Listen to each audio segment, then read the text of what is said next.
আসসালামু আলাইকুম ওয়া রাহমাতুল্লাহি ওয়া বারাকাতুহু। ৩০ রোজা শেষে আজ পবিত্র ঈদুল ফিতর।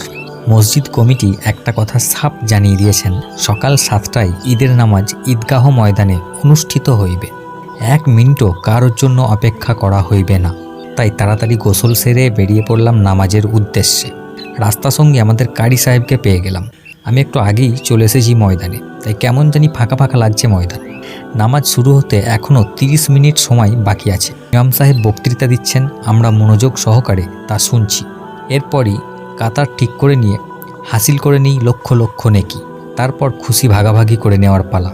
ভাই ব্রাদার সকলের সাথে মুসাফা কুলাকুলি করে নিই। দুনিয়ার মায়া যারা ত্যাগ করে চলে গেছেন তাদের মাগফিরাত কামনা করি আল্লাহর কাছে। তারপর যে যার বাড়ির দিকে রওনা দিই। ওদিকে লাচ্চা সিমাই রেডি। সকলকে খুশির ঈদ মোবারক। ভালোবাসা শুভেচ্ছা রইল। সারাদিন আজ গবেষণা চলছে অনেক। ব্লগ আসছে।